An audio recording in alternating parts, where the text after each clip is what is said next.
Francisco Linares Alcántara, hijo del presidente del mismo nombre. También son parte importante de la conjura el general Román Delgado Chalbot, el general Eliseo Sarmiento, el doctor Revenga, médico personal de Castro y secretario de la presidencia. El significado de la conjura es un tanto ambiguo. En principio, luce como un agrupamiento de los hombres leales a Castro. Si don Cipriano sobrevive a su crisis de salud, pues seguirán siendo sus hombres de confianza.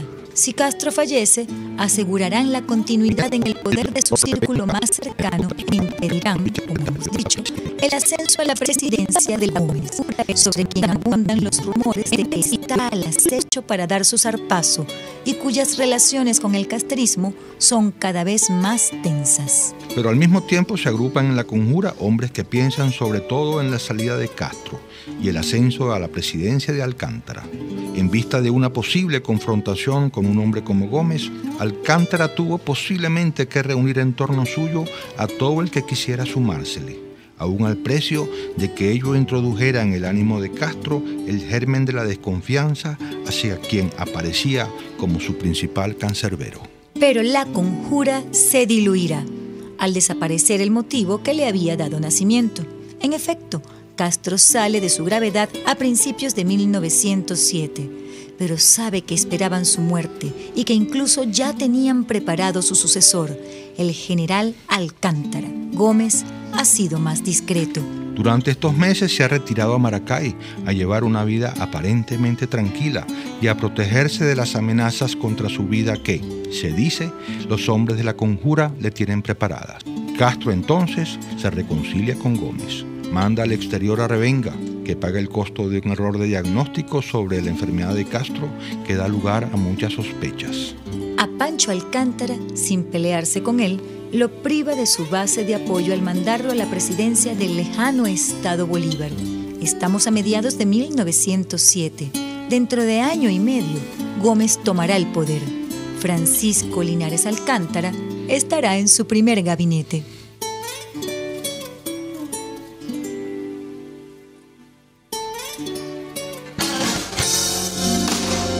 La Fundación Bancaribe para la Ciencia y la Cultura promueve el conocimiento de la historia y fomenta entre los jóvenes su estudio e investigación a través de iniciativas propias y en alianza con la Academia Nacional de la Historia y con otras instituciones. La Fundación Bancaribe para la Ciencia y la Cultura presentó los hechos, las personas, las ideas que tejieron y cambiaron nuestra historia. RCR presentó Historia Portátil, guión Diego Bautista Urbaneja, locución Linsabel Noguera y Diego Bautista Urbaneja. Una producción nacional independiente de Arlenis Olivero, certificado número 4349. RCR 750 AM, porque lo bueno une. El siguiente programa de opinión contiene elementos de lenguaje, salud, sexo y violencia que pueden ser escuchados por niños, niñas y adolescentes sin supervisión de sus madres, padres, representantes o responsables. El Colegio de Ingenieros de Venezuela y el Fondo de Previsión Social del Colegio de Ingenieros de Venezuela presentan. A partir de este momento, todas las voces se unen en una sola señal. RCR presenta Conexión 750 con María Alejandra Trujillo. Muy buenas tardes, amigos de Radio Caracas Radio. Lo mejor este martes 21 de noviembre del año 2017. Todo el equipo que trabaja para ustedes a partir de esta hora los saluda. Variada, abundante información que compartir la tarde de hoy. Como es costumbre, las sanciones de la Unión Europea buscan ser un incentivo para el diálogo entre el gobierno y la oposición, según lo advirtió el ministro de Relaciones Exteriores español, Alfonso Dastis. El canciller de España subrayó que su gobierno desea una salida democrática, pacífica y negociada a la situación en Venezuela durante una sesión de control del Senado a la que asistió el alcalde metropolitano Antonio Ledesma. Saben ustedes que salió del país El ministro Dastis aseguró que desearía que Ledesma no estuviera en España sino en Venezuela ejerciendo el cargo para el que él fue elegido. Hay que decir que hoy también hubo reunión en los Estados Unidos y ayer le tocaba el turno a la canciller de Colombia, María Ángela Holguín. Hoy le ha tocado la oportunidad a Ricardo Luna, canciller de Perú, reunirse con el secretario de Estado del Departamento de Estado, Rex Tillerson. Él advertía que justamente hablaron sobre lo que está ocurriendo en nuestro país. Lo comentaremos, como es natural, durante la tarde de hoy. A propósito de las negociaciones entre el Ejecutivo y la Mesa de la Unidad que se retoman en República Dominicana, gremios de la salud exigieron a la Asamblea Nacional que la solución a la crisis humanitaria no dependa de este diálogo. Hoy el Parlamento aprobó declarar emergencia sanitaria en Venezuela. A las 5:30 hablaremos ampliamente acerca de este tema, lo que está ocurriendo con los pacientes con enfermedades crónicas en nuestro país. Es dramático, es preocupante. Y sobre el telón de fondo de la crisis, la situación económica, tal y como ha hecho con tantas industrias y empresas en Venezuela, el gobierno intervino en la cadena mayorista Macro por supuestas irregularidades de la distribución de productos en todo el país. No es necesario recordar lo que pasó con Arroz Cristal, Fama de América, Aceite Diana, Benirauto, Agropatria y tantas empresas, la juguetería Kreisel. Bueno, no vamos a hacer mayores comentarios. Por cierto, el gobierno fijó los precios de 5 rubros alimenticios: el arroz, el café, el pollo, el maíz, el pescado, en pleno proceso hiperinflacionario. Al gobierno le molesta que recordemos esto, pero ustedes seguramente, saben lo que pasó en el año 2015 con el cartón de huevos. Se fijó en 420 bolívares. Hoy usted lo consigue a 114.000 bolívares. En Venezuela, la moraleja, los controles no sirven para nada, sobre todo para detener un proceso hiperinflacionario. 2 datos. Ahora sí, renunció Robert Mugabe, que estuvo al frente de Zimbabue durante 37 años. Con un modelo muy parecido al nuestro, por cierto, lo comentaremos. Y los ciudadanos, continúan celebrando hasta ahora en las calles, como lo destacan medios de comunicación internacionales, incluyendo CNN Internacional. Y el Comité de Ética de la FIFA suspendió de por vida al expresidente de la Federación Venezolana de Fútbol por estar involucrado en actos de corrupción y pagos de sobornos. Esto es Conexión 750, comenzamos.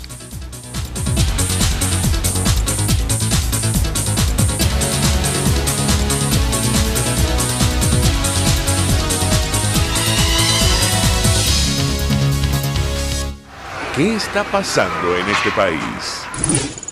Y a propósito de lo que está ocurriendo en Venezuela con la principal industria en nuestro país, también destacan los medios de comunicación en territorio nacional y más allá de nuestras fronteras, la detención de varios funcionarios de Citgo, anunciada desde nuestro país, y sobre todo ocurre en momentos en los cuales, saben ustedes, el gobierno ha anunciado un proceso de renegociación o reestructuración de la deuda externa, de los bonos de petróleos de Venezuela. Habrá que ver qué ocurre con esta investigación, hasta dónde llega. Hay toda clase de conjeturas al respecto. Lo cierto es que estamos hablando de hasta 6 altos directivos de Citgo acusados de corrupción.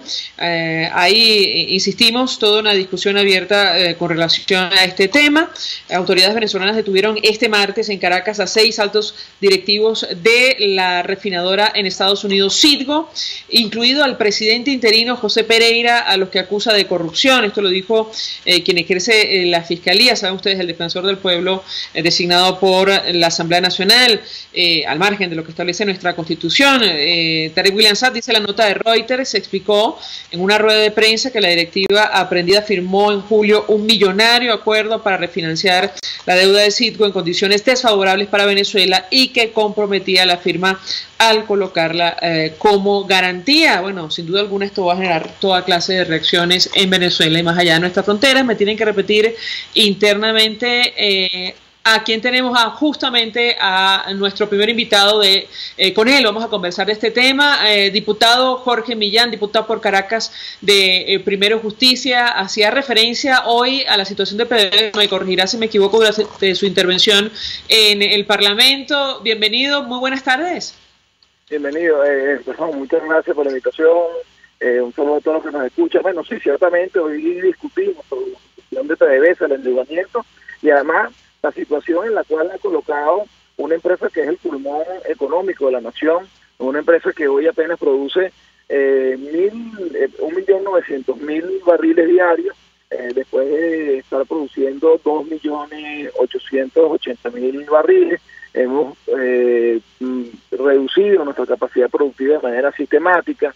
Nosotros hablamos, los cálculos que presentamos hoy en la Asamblea Nacional, que en estos últimos 3 años se han perdido aproximadamente unos 9.000 millones de dólares en dinero que pudo haber entrado a la nación.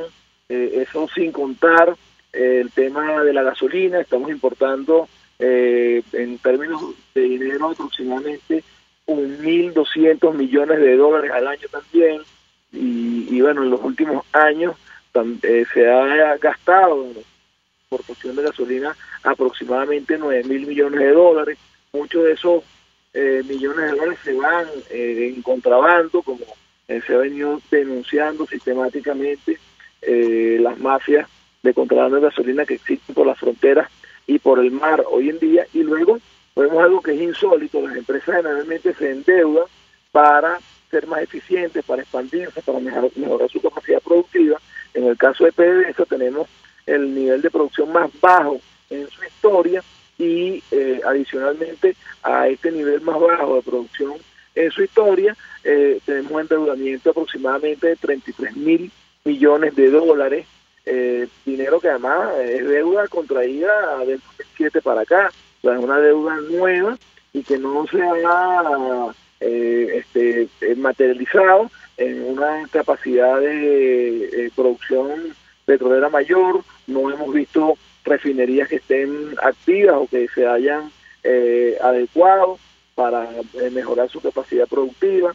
No vemos más pozos, no vemos taladros en una situación apropiada para producir. O sea, lo que vemos es una gran debacle, un gran resumen de la corrupción y de la ineficiencia rojita, expresada en nuestro pulmón financiero, que es Petróleos de Venezuela. Y ahora, bueno, se destapan que nos indican los niveles de corrupción a los grados que han llegado.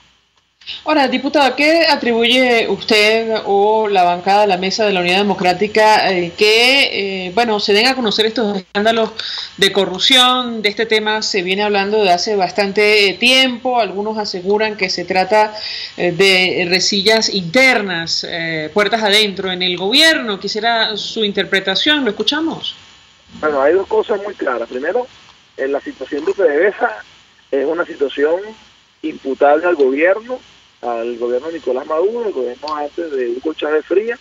La situación financiera de un endeudamiento, hablamos de deuda financiera, pero si hablamos de deuda a proveedores, deuda comercial, bueno, estamos hablando tal vez de una cantidad similar o un poco mayor, y estamos hablando de una reducción de la capacidad productiva muy importante. Eso es un problema imputable a la gestión roja-rojita y a la corrupción que ellos han desatado en todo el país. Ahora, las detenciones sí probablemente tengan que ver con luchas entre bandas que se han instaurado en las distintas instancias de poder para enriquecerse, y bueno, unas combaten a otras y estamos frente a eso. Pero lo que hay que rescatar, más allá de que esas bandas sean tal o cual, es que, bueno, está saliendo a la luz pública parte de las cosas que nosotros hemos denunciado. Vimos en años anteriores la denuncia de la mafia de la gasolina. Como tú bien decías, esas denuncias y esas detenciones no significaron la eliminación del negocio, sino la sustitución de las cabecillas del negocio de la mafia de la gasolina. Ahora estamos viendo el tema de Citgo, y la semana anterior vimos también mafias que tienen que ver con el haber falseado datos para indicar niveles de producción que tenían como consecuencia el desembolso por parte de Venezuela de dinero por bonos de productividad y dinero que se pagaba debido a la relación de incremento de producción ficticio que indicaba o que colocaba la gerencia que ha sido señalada. Entonces tenemos una PDVSA muy corrompida, igual que todo lo que ha tocado este gobierno, y que hoy sale a la luz pública uno de estos aspectos, y que obviamente es la consecuencia de que nosotros tengamos hoy el país como lo tenemos. Ahora, diputado, ¿qué tan lejos pueden llegar estas diferencias en el seno del Ejecutivo Nacional, tomando en cuenta la importancia de PDVSA para nuestro país? Prácticamente vivimos de la industria en Venezuela, es el principal, casi único producto de exportación. Hablamos del petróleo, y lo digo a la luz de este cruce de declaraciones entre la constituyente Iris Varela y el expresidente de Petróleos de Venezuela. Ella aseguraba que criticaba que buscara titular cuando no lo necesitaba. Él hace algunos días advirtió que el expresidente Chávez estaba al tanto de la difícil situación de PDVSA y los problemas con el control de cambio. Él responde, quien me ataque a mí debe pensar, aunque sea un poquito, por qué el expresidente Chávez me tuvo 12 años a su lado. ¿Qué tan profundas son las diferencias en el seno del Ejecutivo Nacional e el impacto que esto puede tener a la luz de la profundidad de la crisis que atraviesa Venezuela? Lo escuchamos.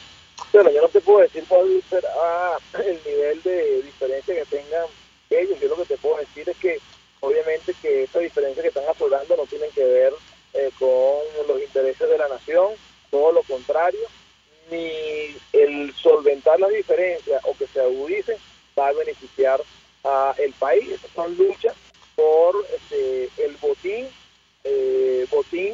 que es nada más y nada menos que el dinero de todos los venezolanos, y que además es la vida de muchos venezolanos, porque son recursos que deberían estarse destinando para garantizar salud, para poder resolver el problema de alimentación. Hoy hablamos y denunciamos en la Asamblea Nacional de que se habla de que este año podrían morir 300.000 niños de hambre.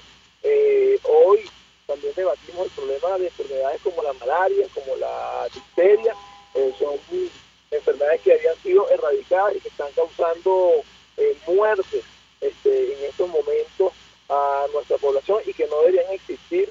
Y si esos recursos que se han robado o que se pierden por la ineficiencia y la mala gerencia existieran, podrían estar resolviendo ese tipo de problemas. Así que aquí tenemos una cúpula que lo que le interesa es el botín, es seguir robando, y se están matando y peleando por ver quién es dueño de los reales de la corrupción, y no de cómo se mejoran las condiciones de vida del pueblo venezolano. Finalmente, diputado, ¿en qué condiciones entonces se puede entablar una negociación seria con el Ejecutivo Nacional en medio de estas profundas diferencias en el seno del partido que está al frente de la actual administración? Quisiera su opinión, su comentario. Bueno, yo creo que hay que tener muy claro, nosotros estamos luchando para liberar al país de esta dictadura, de este gobierno que está vinculado con el narcotráfico, está vinculado con la corrupción, y hay que hacer todo lo que sea necesario en la comunidad internacional, que está muy clara de la caracterización del gobierno y que ha venido sistemáticamente exigiendo que Venezuela vuelva a la democracia. Es uno de los que viene forzando estas discusiones y estas negociaciones para devolver a Venezuela a el camino democrático. Así que parte del proceso es obligarlos a que ellos respeten las normas democráticas y podamos obtener procesos electorales donde sea el pueblo quien decida su futuro. Diputado, ¿a cambio de qué el gobierno estaría dispuesto a permitir que regrese la democracia, como dice usted? Bueno, yo no sé a cambio de qué, yo no soy parte de las negociaciones, pero lo que yo te puedo decir es que no es cualquier cosa la situación que está viviendo el país, aunque nosotros podamos ver un gobierno que luce muy fuerte porque es fuerte porque somete con las armas de la República, con unos militares que traicionaron a la patria para entregarse al servicio también de la narcodictadura de Nicolás Maduro. A pesar de esa fortaleza supuesta que vemos, esa fortaleza no está, y tenemos un gobierno que se le está yendo el país de las manos sistemáticamente y que la crisis económica está acelerando ese proceso. Así que yo creo que de una u otra forma ellos también están forzados a buscar un mecanismo que le eviten ese desastre al cual se dirigen. Sobre esto, diputado, antes de despedir, Gilberto Murillo nos dice en Twitter que los cupones siguen sin aparecer, los de PDVSA, en cuentas de inversionistas. Se rumora que bonistas, Venezuela y la industria están contratando asesores financieros y jurídicos en lo que puede ser el default del siglo. Su opinión sobre esta información que nos envía Gilberto Murillo con una nota de prensa de Financial Times. ¿Lo escuchamos? Bueno, ya lo hemos dicho, PDVSA es una empresa que está endeudada, cada día se reduce más su capacidad de producción de barriles de petróleo y el endeudamiento es muy importante, por lo cual no tiene posibilidad de pagar las deudas. Hoy el diputado Guerra denunciaba que el gobierno se demora con 1.200 millones de dólares, parte de esas deudas son deudas de PDVSA, pero además de eso cada día se vencen nuevas deudas. El día 24 de noviembre deben estarse venciendo unos 150 millones de dólares y así mientras los días avanzan el servicio de deuda va venciéndose y el gobierno sigue incrementando la deuda. Bueno, si paga un poco, la deuda sigue creciendo igualmente, así que las predicciones es que el gobierno no pagará y entraremos en el default. Hoy se habla de un default parcial y bueno, esto va a tener unas consecuencias en cuanto a las acciones que tomen los acreedores, es decir, a las personas que hoy les debe PDVSA y les debe la República con respecto a lo que pueda servir de contraprestación a esas deudas, es decir, nuestros bienes en el exterior, nuestra capacidad productiva o los barriles que estén en el exterior. Habría que ver, pero obviamente que el gobierno no pague y PDVSA no pague tiene unas consecuencias muy duras y al final del día quienes hagan los platos rotos somos los ciudadanos, que como te lo decía, estamos hablando de que hoy en día para este año se habla de la posibilidad de que sean 300.000 niños que mueran por hambre como cifra, y que solo el 10% de los venezolanos acceden a los bienes de la cesta básica.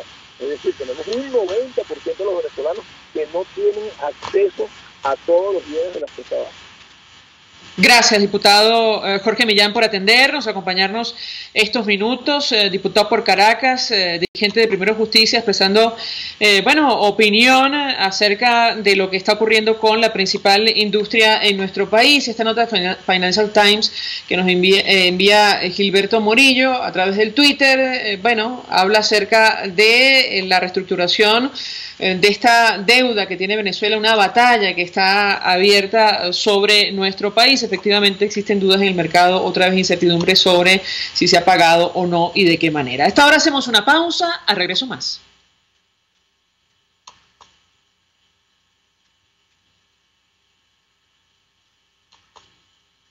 Estás en sintonía de Conexión 750, solo por RCR 750 AM.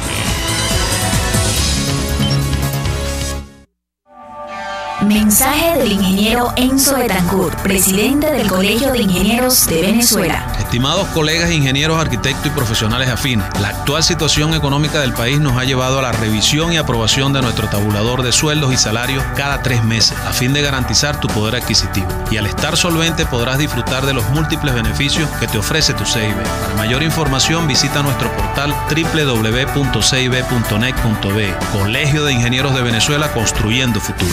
¿Tienes un equipo inteligente? Tráelo ya a Digitel. Conéctalo a la red inteligente 4G LTE y llévate un bono de 3 gigas gratis de bienvenida. Sí, 3 gigas gratis. Cámbiate ya a la red 4G LTE de Digitel con cobertura nacional y vive la diferencia. Digitel, más vida, más gigas. Aplica al comprar una nueva línea.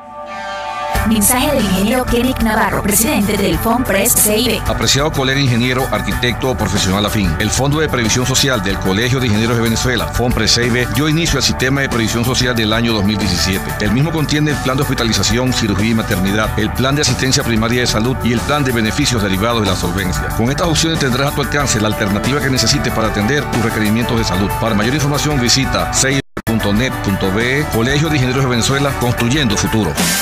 Te habla Oscar Arnal, soy caraqueño, he sido dirigente estudiantil, profesor universitario y luchador social. Como concejal principal, preso por combatir la corrupción, parlamentario y columnista de prensa en defensa de los vecinos. Con Oscar Arnal vamos a enfrentar con voluntad los problemas del alto costo de la vida, la escasez, la basura, el transporte y la inseguridad. Propongo la descentralización para darle el poder al pueblo y convertir a Libertador en 10 municipios. Estoy aquí para buscar soluciones de verdad. Busca el cambio con Oscar Arnal. La especialidad del restaurante Montana Grill es la carne en todas sus presentaciones y cortes, pero también encontrarás sopas, aves, pescado y más. Todo fresco, preparado al momento y sabroso. Restaurante Montana Grill frente a la Plaza Candelaria, esquina Candelito. Restaurante Montana Grill, la tentación del sabor.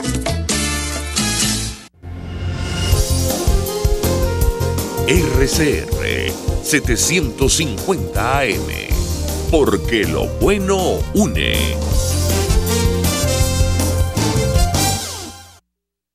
El poder de la comunicación en tus manos. Conexión 750 con María Alejandra Trujillo. Solo por RCR 750 AM.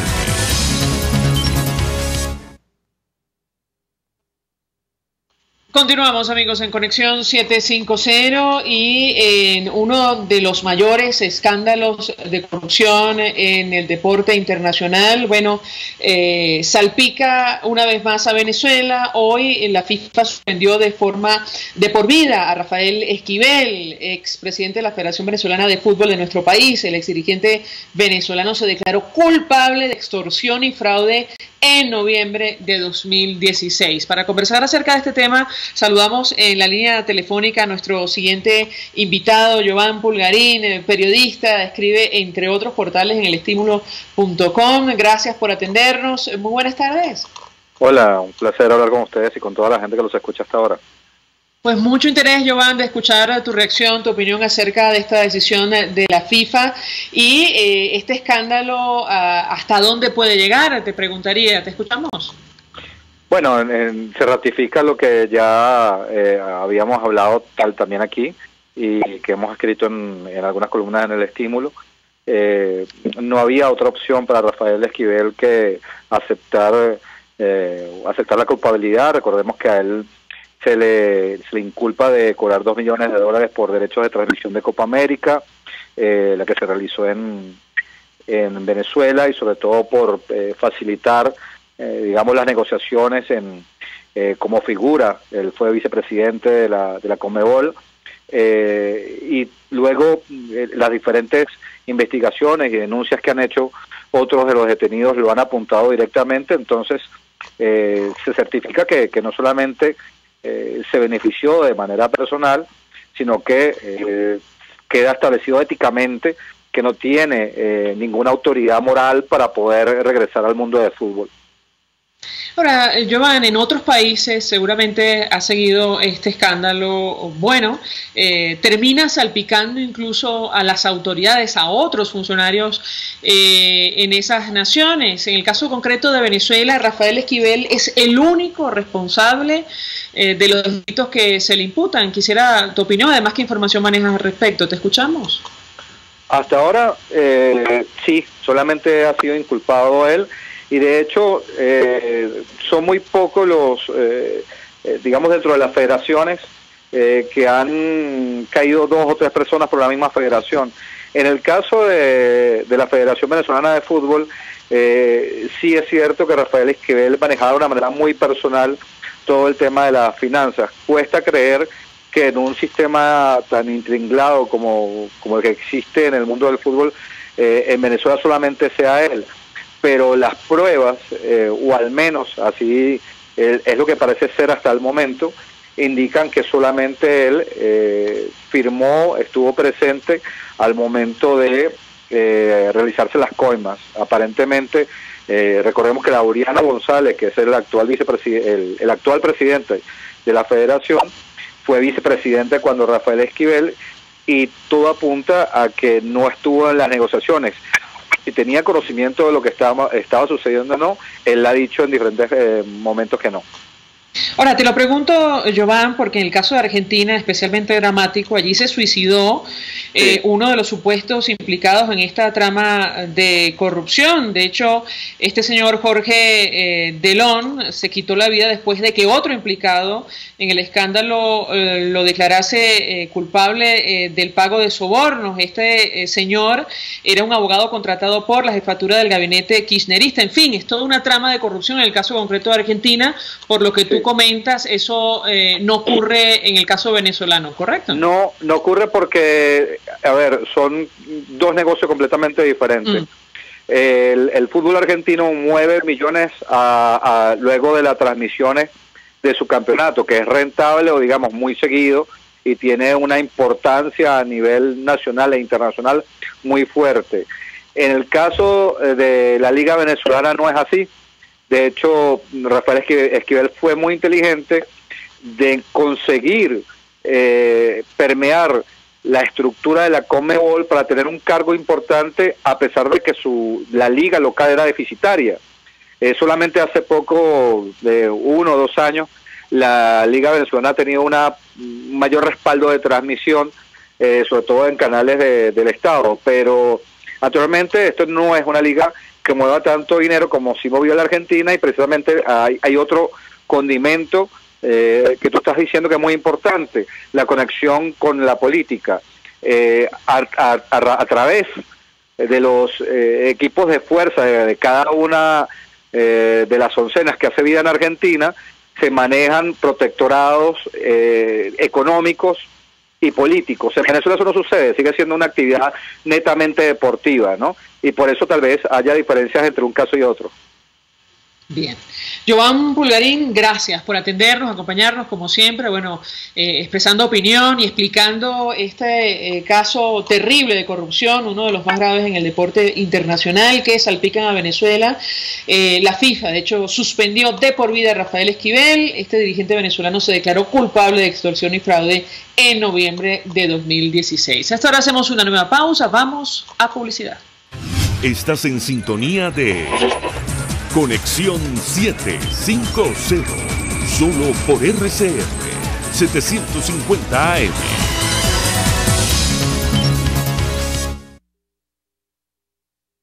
Son las 5:28. Es la hora de aprovechar el tiempo para realizar tus operaciones con la banca electrónica Banesco. Fácil no, muy fácil. Banesco contigo. Mensaje del ingeniero José Peraza, tesorero del FONPRES CIB. Apreciado colega ingeniero, arquitecto y profesional afín, el Colegio de Ingenieros de Venezuela, preocupado por tu salud, y el Fondo de Previsión Social FONPRES CIB ha diseñado un sistema de salud que te ofrece servicio de atención primaria, consultas vía internet, ambulancia, farmacia, odontología, dermatología, fisioterapia, HCM y el servicio funerario. Adquiere nuestro plan de salud 2017. Visítanos cib.net.be. Colegio de Ingenieros de Venezuela, construyendo futuro. Baruteños, les habla Darwin González, actual concejal de Baruta. Desde hace 12 años he trabajado en las comunidades de la mano de David Uzcategui, quien ha sido inhabilitado injustamente, pero hemos seguido trabajando sin descanso por nuestro municipio. Nosotros tenemos el deber de defender nuestra casa. Nuestra casa es Baruta. No permitamos que la minoría se imponga ante la mayoría. Juntos defendamos Baruta. Mensaje del ingeniero Ramón López, vicepresidente del Colegio de Ingenieros de Venezuela. Apreciado colega ingeniero, arquitecto y profesional afín, el sistema de salud venezolano no presta la atención requerida y la altísima inflación encarece notoriamente este servicio. Es por ello que el Fondo de Previsión Social del CIP te ofrece un servicio de salud seguro, confiable y accesible, con amplia cobertura. Para mayor información visita el portal www.cib.net.be. Colegio de Ingenieros de Venezuela, construyendo futuro. Central Madeirense, orgullosos de cumplir un año más. Nuestro país nos ha dado un suelo fértil y el fruto maravilloso de su gente nos recuerda que ser venezolano se lleva en el corazón. Central Madeirense, 68 años, sembrando el presente con vista al futuro. RCR 750 AM, porque lo bueno une. La integración más importante de estaciones de radio latinoamericanas en el Informativo Solar. Informativo Solar. Venezuela. Desde Radio Caracas, Radio Bolivia. Bolivia, no sé. Perú. RPP Noticias. Ecuador. Radio Quito y quien les habla y Colombia. Saludos cordiales desde Bogotá. El tema integradas en el Informativo Solar. Sociedad Latinoamericana de Radiodifusión. Informativo Solar. De lunes a viernes a las 11:55 de la mañana, solo por RCR 750 AM. María Alejandra Trujillo te acompaña en Conexión 750, solo por RCR 750 AM. Claro y raspado. Continuamos, amigos, en Conexión 750 y lo dicho, a partir de esta hora hablamos ampliamente acerca de la emergencia sanitaria en nuestro país, declarada de esta manera por el Parlamento Nacional. Hay que decir que hoy un grupo de gremios exigieron al Parlamento que la solución de la crisis humanitaria no dependa del diálogo que está planteado entre el gobierno y la oposición la próxima semana en República Dominicana. Para conversar acerca de estos temas, saludamos en la línea telefónica a nuestro primer invitado en esta parte del programa. Se trata de Carlos Trapani. Él es representante de SECODAP. Gracias por atendernos. Muy buenas tardes. Hola, muy buenas tardes.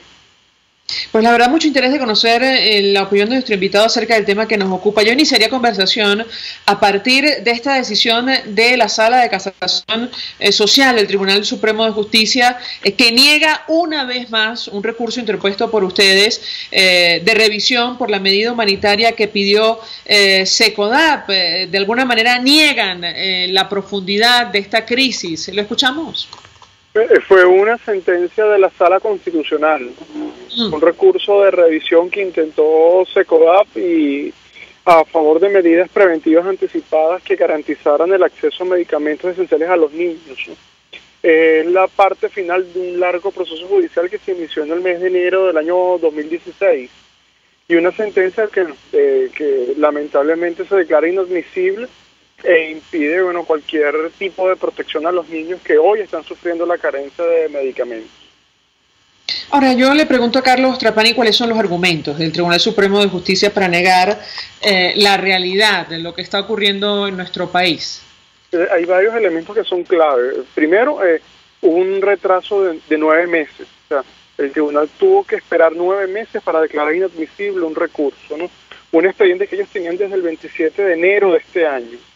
Esa es la primera reflexión. O sea, para algunos casos el tribunal actúa de forma muy diligente, pero un caso tan importante como se trata de la vida y la salud del niño, para ellos 9 meses fue el acto que ellos tomaron para poder decidir. El segundo argumento, es que deja a los niños en un estado de mayor indefensión. Los derechos a la salud quedó como un listado de buenas intenciones y no como derechos que son exigibles. Y en definitiva no solo se le vulnera la salud, sino también se le vulnera el derecho a la justicia que tienen los niños. Y el tercer elemento, más allá de los argumentos que puede dar la sala, que no hemos tenido acceso al expediente, lo que te puedo afirmar, es que esa sentencia los condena a muerte, ¿no? Creo que no hay argumentos jurídicos posibles para poder justificar la ausencia de mecanismos de protección a los niños que hoy están sufriendo la carencia de vacunas, la carencia de antibióticos, la carencia de calmantes. Es una sentencia lamentable, dolorosa, y bueno, que esa magistrada, bueno, no comprende el dolor de la familia y de los niños que, bueno, que desesperadamente están buscando algún tipo de medicamento. Estamos conversando, amigos, con Carlos Trapani, representante de SECODAP, 482-9750 para su participación. Ahora, yo le preguntaría, ¿ustedes están documentando con casos concretos el impacto que tiene en nuestro país la falta de medicinas cuando hablamos de los más pequeñitos en Venezuela? Y lo saco a colación porque organizaciones como Codevida, en medio de la desesperación que agrupa a pacientes trasplantados y con otro tipo de patologías crónicas, lo está haciendo para evidenciar la profundidad del problema, y de hecho nos ha tocado narrar 2 pacientes que han perdido la vida por falta medicinas. El caso concreto que nos ocupa, ustedes están documentando lo que está ocurriendo en nuestro país. Sí, por ejemplo, es importante recordar 2 casos que han sido emblemáticos. El caso de Oliver Sánchez, que fue ese niño que falleció y fue emblemático porque salió de una protesta con una pancarta de "Quiero curarme, salud y paz". Y el caso de Samuel Becerra, otro niño que falleció contaminado en el hospital JM de Los Ríos, ¿no? Y además el caso de Samuel recibió un suministro irregular de antibióticos. Son como que algunos de los casos emblemáticos en los que se ha tenido la oportunidad de acompañar. Iniciando esta solicitud de medidas, se avalaron 120 casos de niños que nos reportaron la carencia de algún tipo de medicamento. Estamos hablando de enfermedades crónicas como leucemia, Parkinson, diabetes, hasta, bueno, tuvimos un caso de un accidente de tránsito que la niña necesitaba medicamentos dermatológicos. Así existiera un caso que necesita medicamentos, es totalmente doloroso y es inaceptable que el sistema público de salud no está cumpliendo ni los propios mandatos que la ley de medicamentos exige y que la propia LOGNA establece. Ahora, ustedes han intentado acción ante instancias internacionales. En el caso concreto de Codevida entiendo que han alertado a la comunidad más allá de nuestras fronteras sobre lo que está pasando en nuestro país. ¿Ustedes también han tomado iniciativas de esta naturaleza? Sí, nosotros el 5 de julio de este año tuvimos una audiencia temática en la Comisión Interamericana de Derechos Humanos, donde se presentó el tema de salud. Incluso la mamá de Samuel Becerra, la señora Judy Brown, tuvo la oportunidad de participar y a viva voz relatar delante de los comisionados, bueno, el drama que representó la muerte de su hijo. En ese momento, el representante del Estado, el señor Larry Daboe, reconoció que habían fallas puntuales de medicamentos, ¿no? Y que estaban trabajando, bueno, para poder superar esas fallas puntuales. Y no se dio cuenta que al frente tenía sentada una madre que está sufriendo las consecuencias de una falla puntual. Son argumentos inaceptables. Ya distintos organismos de Naciones Unidas han reconocido la dramática situación en el tema de salud de Venezuela. Lo que queda, bueno, que el Estado, bueno, cumpla con sus obligaciones, ¿no? Y garantice la protección a todos los ciudadanos, incluyendo a los niños. Hemos comentado al inicio del programa que hoy distintos gremios que acudieron a la Asamblea Nacional le han pedido al Parlamento que la solución a la crisis humanitaria no dependa del diálogo que en teoría se va a retomar la próxima semana en República Dominicana entre el gobierno y la oposición. ¿Cuál es su opinión acerca de este tema? Bueno, los derechos no se condicionan a diálogos políticos, ¿no? Estamos hablando que lo que se debe preservar y debe priorizarse es la protección a la vida de las personas. Es ser objeto de ningún tipo de negociación. Y nuestras leyes son muy claras y establecer las obligaciones y quién es el responsable de esta situación tan lamentable y tan penosa, ¿no? Por ejemplo, el boletín epidemiológico que se publicó, el último, reflejaba la muerte de más de 11.000 niños menores de 1 año que fallecieron por causas prevenibles. Esas muertes se pudieron haber evitado. Yo me pregunto, bueno, ¿quién es la autoridad responsable? Porque ninguna autoridad ha dado respuesta y explicaciones de por qué ocurrieron estas muertes, al igual que el incremento de las muertes maternas. Entonces, la ley es clara, ¿no? Y creo que los responsables están plenamente identificados y hay obligaciones que tienen que cumplir. Ahora, le pregunto acerca de la posición que ha asumido el Ejecutivo Nacional. Recientemente, en una entrevista ofrecida por el presidente Nicolás Maduro, un medio de comunicación internacional, concretamente Antena 3, decía que, bueno, en el caso concreto de Venezuela, no había medicinas porque se las estaban llevando a Colombia. Así, de claro, lo aseguró. Yo quisiera su opinión, porque en tanto el Ejecutivo no asuma la responsabilidad o reconozca la profundidad de la crisis, seguramente no va a hacer nada para resolverla. ¿Lo escuchamos? Bueno, ahí coincidimos. Yo creo que el primer paso que tiene que hacer el Estado es reconocer el problema. Si siguen en el estado de negación del problema o achacándole la responsabilidad a otros actores, el problema se va a agravar y no se va a solucionar. Y si eso fuera cierto, bueno, es obligación del Estado resguardar la frontera y evitar de que esas cosas ocurran. Y si ocurre, bueno, ¿dónde están los responsables? Y que se inicien las investigaciones a que diera lugar. En definitiva, los ciudadanos no pueden pagar los platos rotos de lo que omisiones que tengan las autoridades, y mucho menos los niños. Los niños no tienen que pagar las consecuencias de las malas decisiones de los adultos.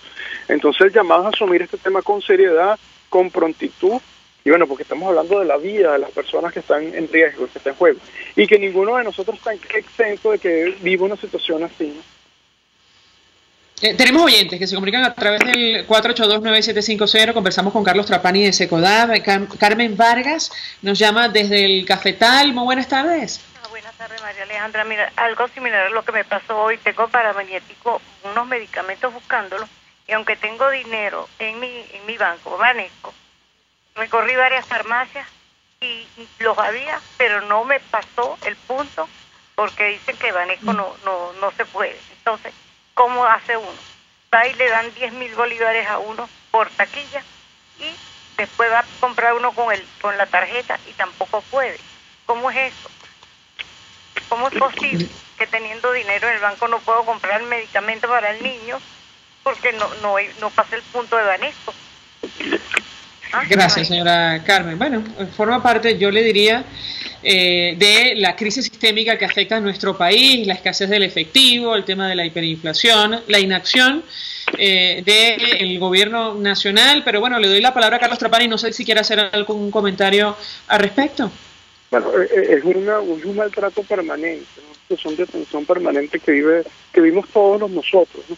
Ahí, por eso siempre hemos dicho que se trata de una crisis humanitaria compleja.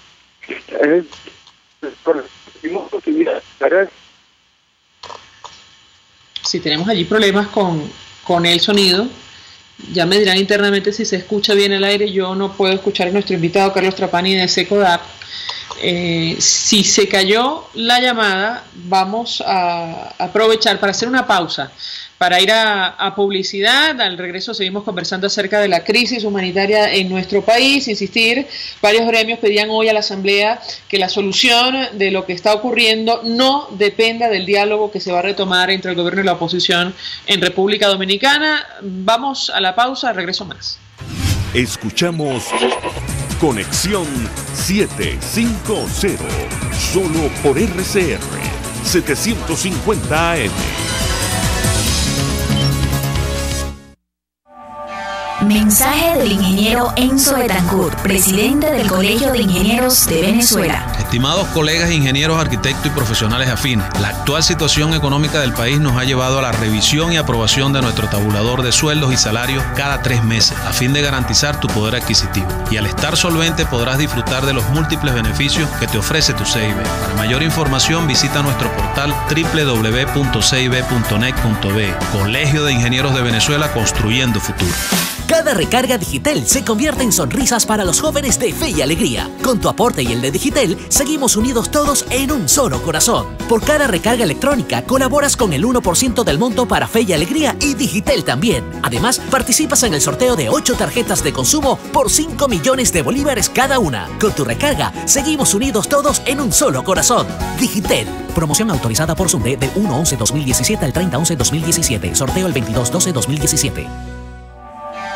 Mensaje del ingeniero Kenneth Navarro, presidente del FONPRES CIB. Apreciado colega ingeniero, arquitecto o profesional afín, el Fondo de Previsión Social del Colegio de Ingenieros de Venezuela, FONPRES CIB, dio inicio al sistema de previsión social del año 2017. El mismo contiene el plan de hospitalización, cirugía y maternidad, el plan de asistencia primaria de salud y el plan de beneficios derivados de la solvencia. Con estas opciones tendrás a tu alcance la alternativa que necesites para atender tus requerimientos de salud. Para mayor información visita cib.net.be. Colegio de Ingenieros de Venezuela, construyendo futuro. Friedrich Nietzsche, filósofo, poeta, músico y filólogo alemán, considerado uno de los pensadores contemporáneos más influyentes del siglo XIX. Los verdaderos líderes deben estar dispuestos a sacrificarlo todo por la libertad de su pueblo. Para un suculento desayuno, un exquisito almuerzo y una cena livianita, acércate al restaurante El Budare de la India, en la avenida Páez del Paraíso, frente a las Quintas Aéreas, y disfruta del buen comer. El Budare de la India deleita tu paladar. Son las 5:48. Es la hora de aprovechar el tiempo para realizar tus operaciones con la banca electrónica Banesco. Fácil no, muy fácil. Banesco contigo. RCR 750 AM, porque lo bueno une. El poder de la comunicación en tus manos. Conexión 750 con María Alejandra Trujillo, solo por RCR 750 AM. Continuamos, amigos de Conexión 750. Saludamos en línea telefónica al diputado por Aragua, dirigente de Acción Democrática y médico, José Trujillo. Gracias por atendernos. Muy buenas tardes. Muy buenas tardes, María Alejandra. Y de verdad que gracias. Siempre pendiente del acontecer en Venezuela, sobre todo Así en materia es, de salud. Diputado, mucho interés de conocer los detalles de esta decisión del Parlamento. Me parece que no es la primera vez que ustedes declaran emergencia sanitaria en el país. Yo le preguntaría por qué es diferente.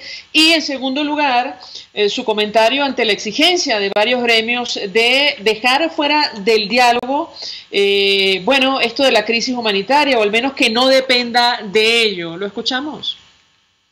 Bueno, primero que nada, y es bueno que la gente lo sepa, en mi condición de diputado y médico en el área de toxicología y sanitarista, yo no pudiera aceptar eso, que lo de la crisis humanitaria, dejarla a un lado, porque en medicina hay cosas que son obvias y evidentes, como decimos nosotros en epidemiología. Hay epidemias que son evidentes y no las sabemos por los números, sino por la anormalidad evidente, como se lo dice. Obviamente, el problema de la crisis humanitaria es terrible. Pero es que no creo, perdón, a lo mejor yo me expresé mal. Los gremios lo que están pidiendo es que la crisis humanitaria no dependa del diálogo, del éxito de este diálogo que, como anteriores, podría fracasar. A eso me refiero, al menos es lo que creo que están pidiendo los gremios de la salud.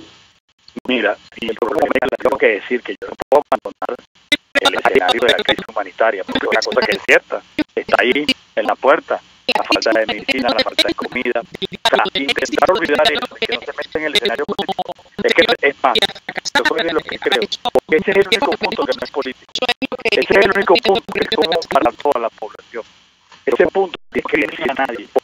Yo sí creo que se tiene que obviar, que no obviar, todo lo contrario. Debemos hacer hincapié en la medicina. Nosotros los que estamos metidos en política tenemos que hacer hincapié porque ese punto se mantenga, porque ese punto del día a día del venezolano, el que no consigue comida, el que no le alcanzan los reales, el que no consigue medicamentos, en que los medicamentos de la psicotrópica, del área cardiovascular y de los diabetes, no voy a hablar de los pacientes con cáncer, ese tipo de cosas nosotros no lo podemos obviar. Y más allá, todo lo contrario, tenemos que hacer hincapié en eso. Es un punto que no tiene nada que ver con lo político. El gobierno se niega de manera absoluta a enfrentar ese problema. Ustedes se imaginan la ayuda que hemos hablado en varios países de Mercosur. Por ejemplo, ¿por qué no decirlo? Este tipo de cosas del país Brasil vecino estaban interesados en ayudar, como lo hizo Chile con la vía de Caritas. Y estas cosas no se pueden obviar.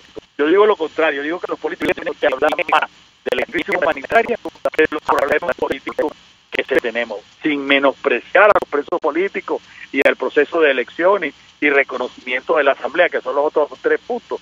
Este punto es común para todos los venezolanos y afecta a todos los venezolanos. Ahora, diputado, ¿no cree usted que justamente retomando lo que usted dice y reconociendo la gravedad del problema, esto tiene que ser resuelto al margen del éxito o fracaso de esta negociación?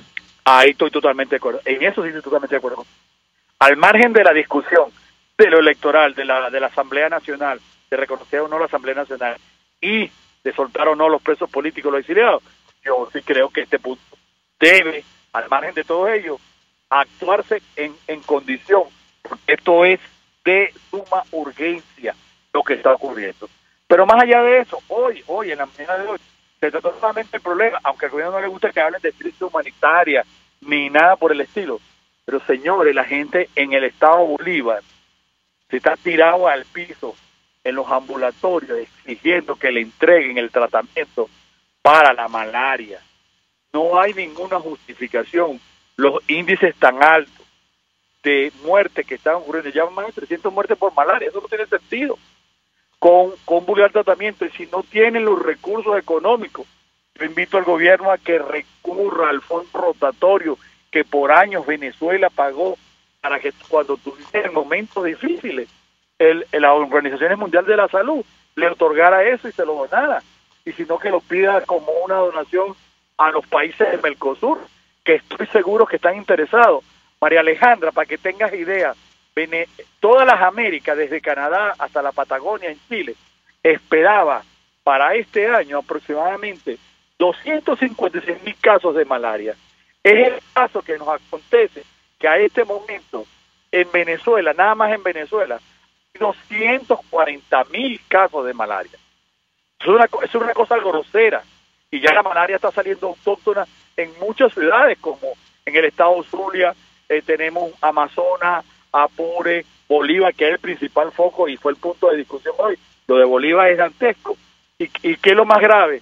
Que la Organización Mundial de la Salud hizo una donación de 1.100.000 tratamientos para malaria y nadie sabe dónde están esos tratamientos. Porque la gente, y es importante que sepa, la gente que hace la donación lo hace por cifras internacionales, porque para nadie es un secreto que el gobierno se niega rotundamente a colocar el telegrama epidemiológico, lo que conocemos como EPI, que no es otra cosa que es un telegrama que nos informa de qué se están enfermando los venezolanos y de qué nos estamos muriendo.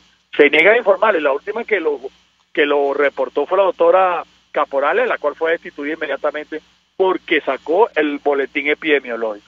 Y quiero que lo sepan, allá la sustituyeron porque la doctora Caporales, que es médico, sabe que esconder información, eso es una violación de los derechos humanos, y lo que hizo simple y llanamente fue resguardar su seguridad personal, porque eso no va a pasar por alto después que todo esto termine. Entonces, lo que hizo fue cuidarse y decirle a los venezolanos, sí tenemos el problema de la difteria, sí tenemos el problema de sarna. ¿Tú sabes lo que significa escabiosis? Escabiosis no es otra cosa que una epidemia de los países pobres. Ese es vulgarmente, simple y llanamente aseo personal. Y eso los venezolanos no lo estamos cubriendo. Tenemos una epidemia en casi todo el territorio, tenemos una epidemia de difteria, tenemos una epidemia de sarampión. Lo que nos falta ahorita, por cierto, que eso debe venir pronto, es la toferina. ¿Ok? Y no sé si tú te acuerdas de aquella tos que le dan a los niños, esa toferina, que es la única de la vacuna de la trivalente que falta la enfermedad por aparecer, porque todas las otras han aparecido. Ha aparecido la tuberculosis, ha aparecido la difteria. Entonces son cosas que son graves y que cada vez organismos internacionales. En estos días, un periodista muy destacado del oficialismo dijo que el gobierno no tiene control ya de nada. Y es por eso que nosotros hemos venido planteando que el gobierno ya un gobierno fallido no puede resolver. El mismo José Vicente Rangel dijo que el gobierno no está en capacidad de resolver nada. Entonces, por eso es que nosotros hoy pedimos ayuda a los organismos internacionales, a la Organización Mundial de la Salud, para que sean ellos los que vengan para acá a hacer una evaluación de lo que está ocurriendo aquí en materia de salud. Bueno, clarísimo el planteamiento, diputado José Trujillo, como siempre, gracias por atendernos, acompañarnos, médico. diputado por Aragua, dirigente de Acción Democrática, bueno, expresando cuál es la situación, haciendo la denuncia sobre la emergencia sanitaria que fue aprobada hoy en la Asamblea Nacional. Nos despedimos, lo hacemos en nombre de todo el equipo, los dejamos con la entrevista. El Colegio de Ingenieros de Venezuela y el Fondo de Previsión Social del Colegio de Ingenieros de Venezuela presentaron. RCR presentó